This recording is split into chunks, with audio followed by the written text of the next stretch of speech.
Hello, I'm John Mamias, Executive Producer at CD Projekt Red, and welcome back to our continued development diary series on The Witcher 2, Assassins of Kings, and now the Enhanced Edition.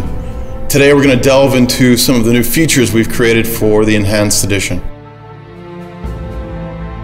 To allay some of the story complexity, we've created some new cinematic sequences and spread them throughout the game. Our partner, Plattige Image, will first talk about the new intro that we've created, and after that our cinematics and art producer will talk about more of the cinematic sequences in the game. Just after finishing The Witcher 1, CD Projekt came to us with the idea of the intro for The Witcher 2, and it was quite a long time ago. It was like 3 years ago, and Witcher 2 wasn't even there. It was just an idea. The intro fills in an important piece of the backstory.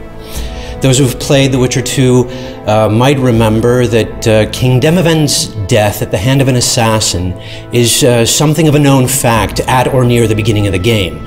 The intro shows exactly how that happened, and it shows it in spectacular fashion. From the very, very early stages, we knew what will happen in the intro.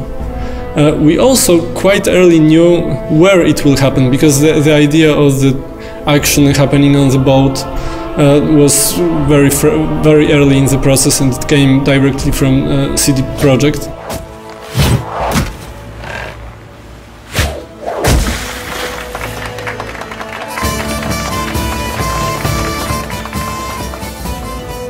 One of the very early ideas was that who is the assassin is using a hornet nest to start a chaos on the boat, and he's using this chaos to kill the king and escape from the boat. But I wasn't sure that it would really work as a cinematic experience, and after some discussions with Adam Badowski and some other people in CD Projekt, we came with the idea of the ice bomb. At the beginning we see the ship, the party, the jesters fooling around, then there's a freezing of the ship and the havoc that the assassin creates among the crew members. We wanted this final moment, crowning the whole action, to be really brutal, raw and ugly. I've realized that it will be so much more interesting and there will be so much more tension if we actually make the assassination during the collapsing of the ship. And this idea was very late in the process. It was after all these stages of acceptation, and it already changed everything, but we loved it so much in Plattige, and the people in CD Projekt also loved the idea, that we decided like a week before the start of the production to change this detail, which actually changed everything.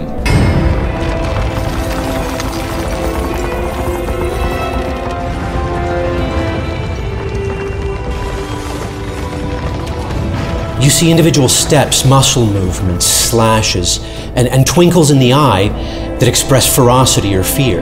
And they're all important. They all bring in a mountain of meaning. They suck you in and draw you to the edge of your seat, and bam, 3.5 minutes and you know you're gonna have one badass motherfucker to contend with.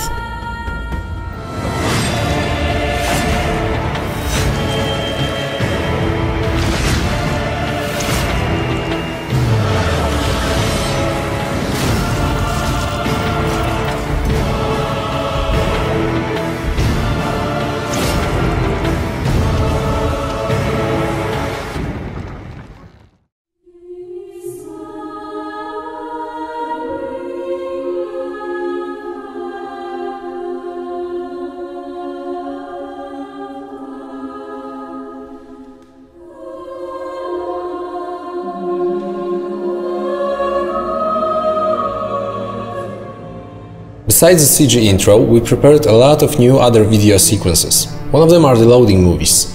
They were constructed to summarize what happened in the previous act and create a smooth transition to the next one. Grabbing Geralt, I embarked on a voyage upriver, deeper into the Pontar Valley. We also added 11 new cutscenes, all placed in the various places of the game. I can tell that 3 of them are showing what's going on in Locthwain when Geralt is busy with a dragon.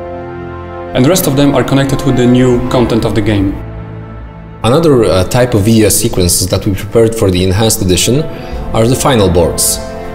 These are the short movies that are combined at the end of the game into one big movie that summarizes what happened in the game. Depending on the player choices, you can end up with 12 versions of those movies. Especially for this part of the game, we composed new music and recorded it with a live choir. The Witcher had traveled far and wide in search of the Kingslayers. Along the way, he had met both the righteous and scoundrels, Bernard Laredo amongst the latter. Additionally, we've prepared a completely new outro for the game. It was fully rendered on our own technology, Red Engine. And right from the start we decided it was going to take place in a whole new location, so yeah, we created a whole new location for it, which includes like new trees, new bushes, everything, just to have it geologically different.